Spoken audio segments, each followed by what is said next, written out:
तव्हांखे ॿुधाईं नाज़रीन लाइव स्टॉक ऐं फिशरीज़ जे सूबाई वज़ीर मोहम्मद अली मलकानी जी सदारत हेठि इजलास थियो।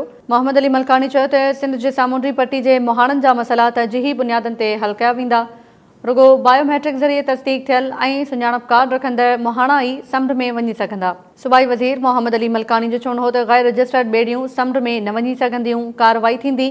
VMS जे ज़रिए मुहाणनि जी ॿेड़ियुनि जे मुअसर निगरानी थींदी। तव्हांखे ॿुधायूं पिया सिंध सरकार समुंड में वेंदड़ गैर रजिस्टर्ड ॿेड़ियुनि ख़िलाफ़ सख़्त कार्रवाई जो ऐलान कयो आहे। लाइव स्टॉक ऐं फिशरीज़ जे सूबाई वज़ीर मोहम्मद अली मलकानी जी सदारत हेठि इजलास थियो। मोहम्मद अली मलकानी चयो त सिंध जे सामूंडी पट्टी जे मुहाणनि जा मसइला तरजीही बुनियादनि ते हल कया वेंदा।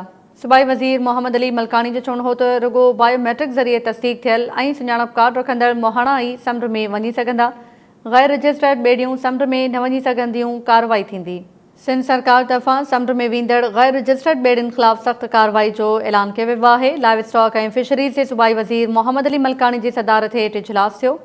सूबाई वज़ीर मोहम्मद अली मलकानी जो चवणो हो त सिंध जे सामूंडी पट्टी जे मुहाणनि जा मसइला तरजीही बुनियादनि ते हल कया वेंदा। रुगो बायोमेट्रिक ज़रिए तस्दीक थियल ऐं सुञाणप कार्ड रखंदड़ मुहाणा ई समुंड में वञी सघंदा। मोहम्मद अली मलकानी जो चवणो हो त गैर रजिस्टर्ड ॿेड़ियूं समुंड में न वञी सघंदियूं, कार्रवाई थींदी। सिंध सरकार तरफ़ां समुंड में वेंदड़ गैर रजिस्टर्ड ॿेड़ियुनि ख़िलाफ़ सख़्त कार्रवाई जो ऐलान कयो वियो आहे। लाइव स्टॉक ऐं फिशरीज़ जे सूबाई वज़ीर मोहम्मद अली मलकानी जी सदारत हेठि इजलास थियो। तफ़सील मालूम कयूं था शाहिद मीरानी खां। जी शाहिद मीरानी, कहिड़ा तफ़सील आहिनि?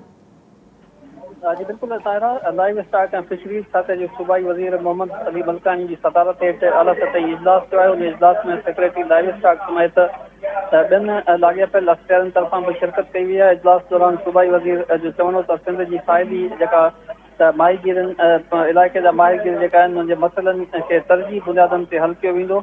या सिर्फ़ु बायोमेट्रिक तस्दीक शुदा ऐं शनाख़्ती कार्ड रखण वारा जेके मुहाणा आहिनि उन्हनि खे समुंड में जेको आहे दाख़िल थियण जी इजाज़त ॾिनी वेंदी। इन जो चवणो त गैर रजिस्टर्ड जेके ॿेड़ियूं आहिनि उहे समुंड में जेको आहे वञण खां उन्हनि खे रोकियो वेंदो आहे। उन्हनि जे ख़िलाफ़ सख़्त कार्रवाई बि कई वेंदी। सूबाई वज़ीर जो वधीक चवणो त VMS जे ज़रिए जेको आहे मुहाणनि जी ॿेड़ियुनि खे जी जेका आहे मुअसर निगरानी कई वेंदी। इन जो चवणो त गैर क़ानूनी या शिकार सां मच्छियुनि जा जेके ज़ख़ीरा आहिनि उहे तेज़ी सां ख़तमु थी रहिया आहिनि। इन वारे सां लाॻापियल अख़्तियारनि तरफ़ां समुंड अंदरि मुहाणनि जी सरगर्मियुनि समेत मच्छी जे शिकार वारी सूरत समेत ॿियनि मुख़्तलिफ़ मामलनि ते उनखे तफ़सीली ब्रीफिंग बि ॾिनी वई आहे। सूबाई वज़ीर जो इहो चवणो त मुहाणनि खे सरहदी हदूं पार करण खां रोकण जे लाइ हिकु नयो निज़ाम जेको आहे उहो बि मुतारिफ़ करायो वेंदो। जॾहिं त इजलास में इहा आगाही ॾिनी वई त फिशरीज़ खाते जे तावन सां ॿेड़ियुनि ते VMS जेका आहे उहे